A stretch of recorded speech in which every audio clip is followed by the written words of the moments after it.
ebidensya, resibo, walang lusot ang may atraso. Ang mga nakalap na resibo ngayong hapon.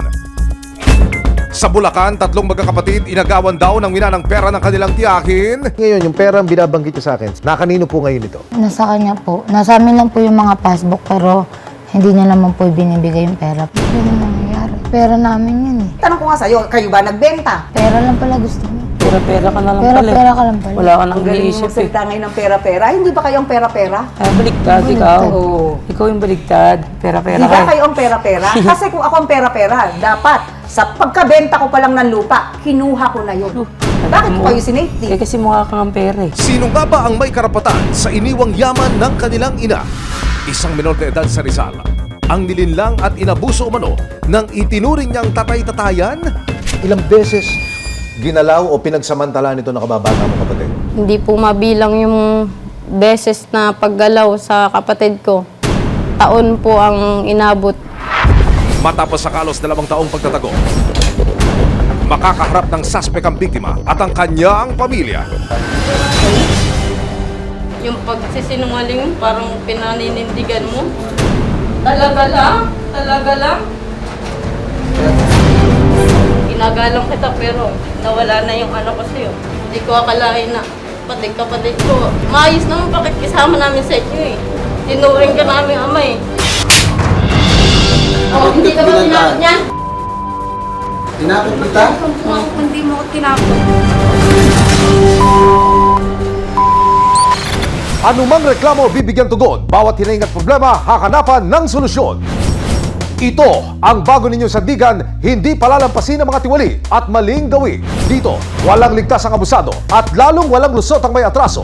Dahil ang lahat hakanapan ng resibo. Magandang hapon, ako po si Emil Sumangil. Nang maulila sa ina ang tatlong magkakapatid, kinupkup sila ng kanilang tita. Ang problema, pati raw ang perang ipinamana sa mga bata, namay na rin ni tita. July 2019 nang mamatay ang ina ng magkakapatid na sina Christian, Christine at Cristel na si Dolores Coro dahil sa sakit sa atay. Lagi pong sinasabi kay mami na, Mami, pagaling ka na, magbe-birthday na ako.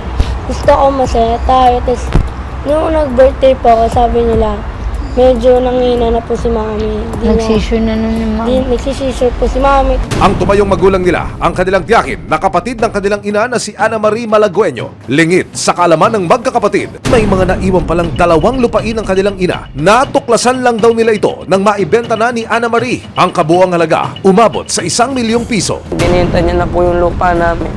Doon po napag-ano yung may pera kami. Doon lang po namin na may nalaman na may lupa po pala na naiwan. Ang pera, idineposito sa 3 bank account na nakapangalan sa mga magkakapatid at tiyahing si Ana Marie. Menor de edad pa kasi sila noon. Nilagay niya lang po yung mga pangalan lang po namin. Pero po pag kailangan po namin ng pera, hindi naman po kami makapag-withdraw. Dahil kailangan daw po siya yung mag-withdraw. May diabetes ang pangalawa sa magkakapatid na si Christine, pero dahil walang panggastos, natigil daw muna ang kanyang pag-i-insulin. Ngayon lang po nararanaw na lagi na lang po, sumasakit na po yung balakang ko. Pinuntahan namin ang tiyakin sa Bukawi, Bulacan. Sa tulong ng barangay, sinubukan naming makuha ang kanyang panig.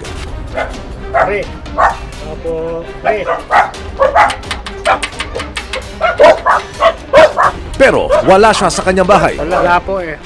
Maya-maya pa, nakausap namin sa telepono ang kanilang tiyakin. Ka-loudspeaker ho kayo is kukumpidahan namin kayo sa studio na doon nyo ibigay yung side ninyo kung okay lang sa inyo. Walang problema, ma'am. Okay lang to. Abangan mamaya ang paghaharap ng magtitiyakin na nag-aagawan sa iniwang yaman ng kanilang kaanak. Ano ba nangyari rito? Nasaan ho yung pera? Magkano ho yung perang nalikom ninyo mula ho doon sa loteng pinagbentahan po? Pera-pera ka na lang Pera, pala. pera ka lang pala. Wala ka nang Ang galing mo iniisip eh. magsalita ngayon ng pera-pera. Hindi ba kayo ang pera-pera? Ay, baligtad ikaw. Oo. Ikaw yung baligtad. Pera-pera Hindi ka. ba kayo ang pera-pera? Kasi kung ako ang pera-pera, dapat sa pagkabenta ko pa lang ng lupa, kinuha ko na yun. Susunod, isang menor de edad sa Rizal ang nilinlang at inabuso umano ng itinuring niyang tatay-tatayan. Hindi po mabilang yung beses na paggalaw sa kapatid ko. Yung pagsisinungaling, parang pinaninindigan mo. Talaga lang? Talaga lang? Nagalang kita pero nawala na yung anak ko sa'yo.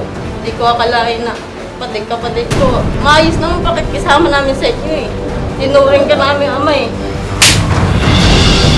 Walang lusot ang may atraso. May